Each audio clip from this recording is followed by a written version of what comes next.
Welcome and thank you so much for joining us.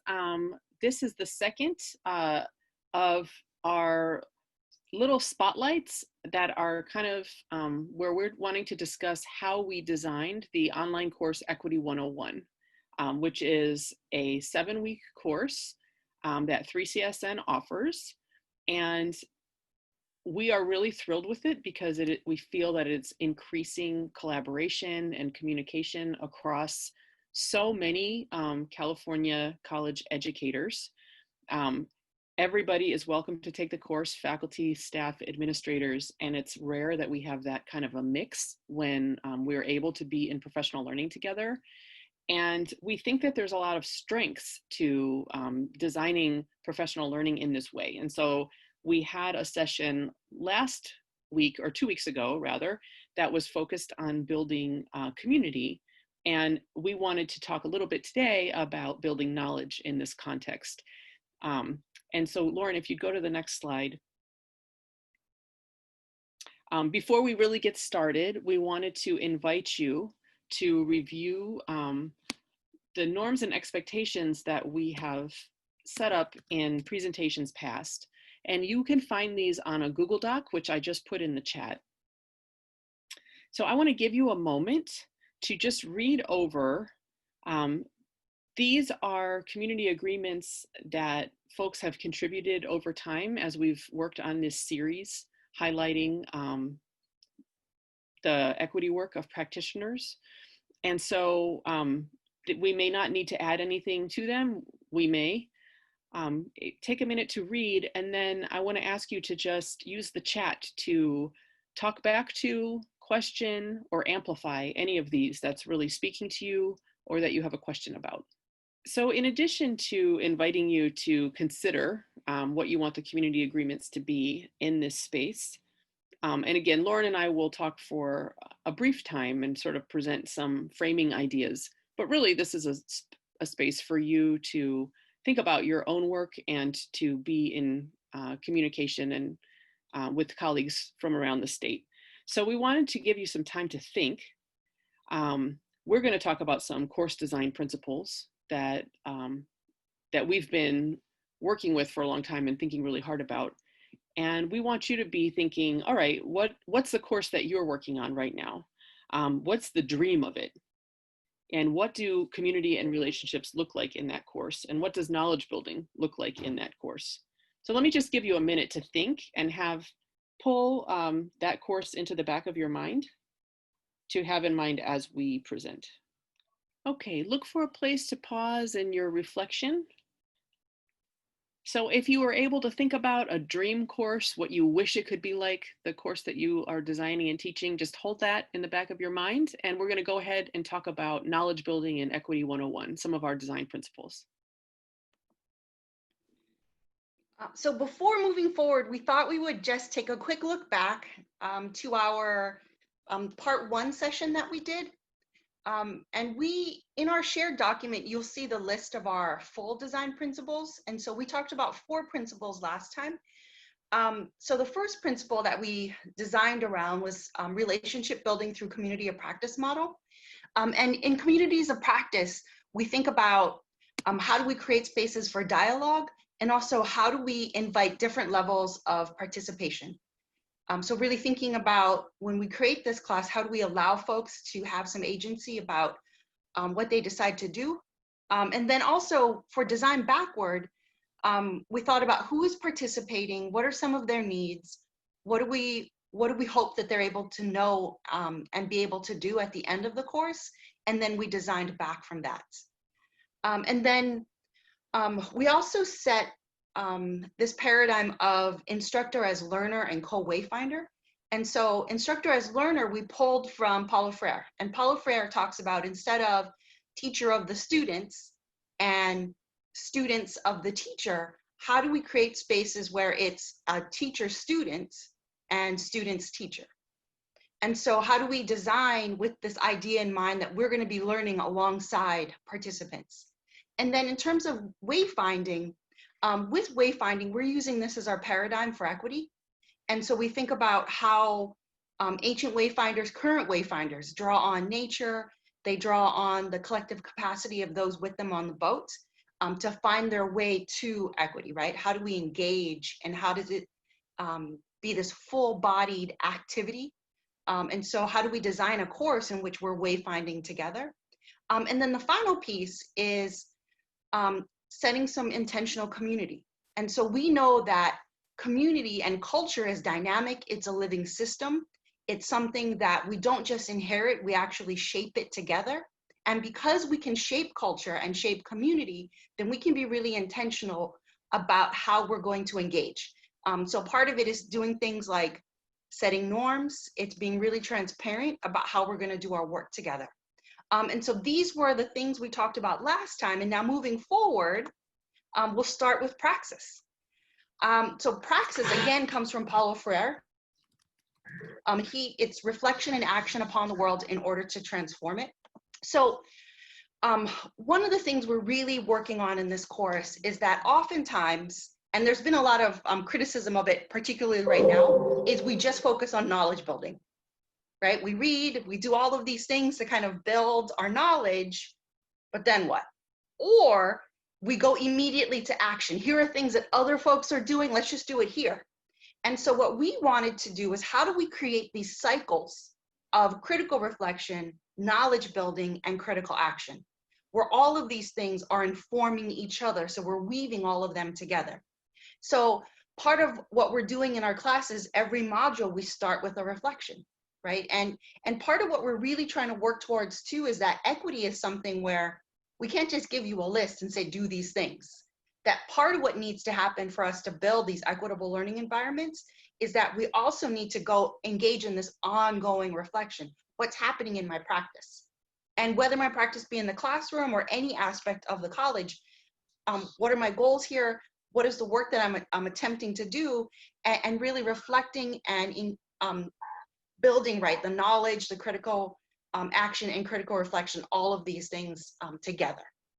And then I'm going to invite Nika to talk about the next one. So one of the decisions that we made in designing these courses, Equity 101 and also the sequel, Equity 102, is that they are asynchronous. And it's funny right now because so many of us are bending over backwards trying to figure out how to use this modality. How do we use Zoom to get back some of that immediacy and the interaction and the collaboration and the energy that we're missing from face-to-face gatherings? But I think it's really good to remind ourselves that asynchronous online learning is not just a modality that we can get stuck with. There are reasons to actually choose it. And there are reasons why it is uniquely suited to this kind of work. So if you would advance the slide, Lauren, this is just a quote from a resource. There's this wonderful book called Discussion as a Way of Teaching. And it has a couple of chapters about online discussion in particular. Now, they're rather outdated. So I put the link to one of these chapters in your document for you as a resource. And don't be surprised when you go in there and he's not talking at all about deciding between asynchronous and synchronous, because he was writing before there were these synchronous options. But it's really striking to look back and to remember, oh yeah, as he says, you know, online education, so he means asynchronous online education, is particularly well suited for enhancing meaning making. It can provide students with the opportunity to undertake a reflective, solitary exploration of real problems or experiences and then write about this. And so one of the things that they talk about is how there is a need to synthesize and make meaning outside of community. And that is one of the challenges of face-to-face learning, actually, because there's this kind of a crowd speak, or we experience this a lot of times in face-to-face discussions where the first person to give the interpretation tends to sway the day. And so what they write about in this chapter is how actually having some time to read or digest, time to think, time to write, post when you're ready. These are all really massive strengths for learning in general. And the continuation of the quote really speaks to what Lauren was just talking about. Teaching for meaning making online stresses the praxis of reflection on experience, sharing of interpretations, and then further reflection. And so although you are missing that immediacy of meeting synchronously, there are really good reasons to have a more extended learning experience when we want to be learning about equity in particular. The other major design decision that we made in Equity 101 is that we would use text sets to move participants through new material. And basically, a text set is a collection of different articles or readings or different kinds of artifacts to have students or to have participants explore on the same topic. So if you advance the slide, I'll give an example of a text set. Oops. So this is one that shows up in the Equity 101 online course. There's a module towards the end about critical race theory. And the assignment is scan these. So we have 5 different texts that Lauren has curated as excellent things to read if you want to learn about critical race theory. And then you select 2 to actually read. And then you post and then you respond to others. So first of all, this is a lot of work. So that's, I mean, which is a barrier, but it's also really good learning. What text sets do is they provide choice, which is really powerful. It really can't be underestimated. And there are different ways of putting together text sets. We can do this for students or for colleagues. Sometimes they are differing in the range of difficulty of text so that you're creating different points of entry and access. Other times they're just really different kinds of text. Like this one's very like short and dense and it's got a bunch of graphs on it. And some people are going to want that because it's kind of more bullet pointy, and others are like, no, give me this like expository essay that's 10 times longer, but has no graphs for me. So you get to kind of let people follow their preferences, and which is a really powerful motivator for learning. The other thing about it is that when participants scan through a text set, they are building schema about this topic. So, even just the act of clicking each link to evaluate and see, okay, what's this one? All right, it's this long, written by this person, written at this time. Okay, I kind of see this one. All right, what's that next one? Okay, you're building, a lot of understanding about this kind of field, which is a way to level the playing field of participants who are coming from really different places, that we are starting to have a shared understanding of, okay, this is what this concept is. And then the third really powerful thing is building humility, because we tend to, run around on our campuses and everyone's talking about equity, and we have like some images and a fairly impoverished set of shared resources, I would say, overall. When in fact, researchers and intellectuals have been working on equity and equitable practices in education for decades upon decades. We should be humble in the face of this work and of what we have yet to explore and bring to our work. And so this, there's a lot of times when we're invited to do an equity 1 hour thing or an equity 1 day thing, we're offering 7 weeks to explore equity. It's still just tiny. It's a tiny just getting our feet wet, getting a grasp on some of these different kind of traditions that make up ways that people have been researching and working on how to make more equitable learning environments in a profoundly racist system. So I just feel that I really appreciate the opportunity for us to have that humility and realize how much we don't know, and then also get a little bit of a sense of what's out there for further exploration. So the final design principle we'll talk about is self-determination, guiding credit and grading policies. So in line with our paradigm that we're going to see ourselves as co-learners and co-wayfinders, there's this really tricky thing about, well, then what do we do with grading, right? It's a course.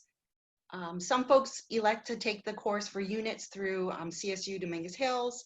Most folks take the course though just to get a certificate. And so really early on, Nika and I had conversations about, well, how do we employ some equitable grading practices?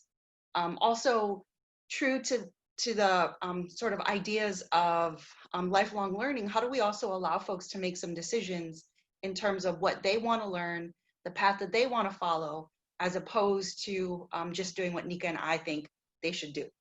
And so part of what we do in this class is we just reject the idea that we're going to grade folks. And what we do instead is we ask folks to submit assignments in the spirit in which we've asked them to submit it.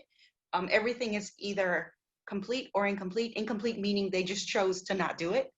And then we also invite folks to select out of the 20 possible assignments to choose the 14. And so in that way, what they're doing is they're deciding the path that they want to take to complete the course, right? And so they get to make some decisions about, I want to learn this, so let me follow that path, versus, oh, maybe I already know about that, so I'm gonna pass that and I'm gonna learn about something else. And here we really want folks to have some agency. We don't want them to learn what we have decided is most important, but instead we want to provide options and allow folks to make some decisions on their own. Nika, would you add anything to this? Yeah, I just would add that one of the wonderful things about when we have the opportunity to be learners again, you know, for many of us, it's been years and years and years. And then next thing you know, like you decide, okay, I'm going to take this class, or I'm going to engage in this professional learning. When it's set up like this and it looks and feels like a course, all these, you know, attitudes and behaviors kick in. And you've got all that anxiety. You're like, what do you mean my assignment is late? Or I got a 0. Do I have a 0 on that? Or what was the due date? And, you know, you're stressing, you know, it's not uncommon for people to realize, oh, I actually don't have time to do all this. This is kind of a lot. You know, I didn't expect all this texts and time to read, and, or I didn't, you know, this is taking me longer, or I'm noticing how I'm afraid to put my ideas out there. Like, I can write it, but I don't want to post it. You know, these are all really, really productive things for us to feel and just remember what it's like and what some of these dynamics are like. And so when it comes to grading, many of us are working on how do we make our grading policies more equitable. I think that it's just, we're trying to provide some space to experience how it feels to have greater flexibility and make decisions for your own instruction based on your insights, on your experience. So that's all that we wanted to say about how we're trying to support knowledge building, in addition to what we said in our first presentation about how we're trying to support community in these online spaces. And so we want you now to have a couple minutes to just reflect and think. Do you see connections between the dream course that you are working on building or that you wish you could build and some of these design principles? Do you see synergies? Do you see conflict? What are you working on? And we want to give you like just 4 minutes or so to reflect and gather some thoughts, and then we will invite you into conversation.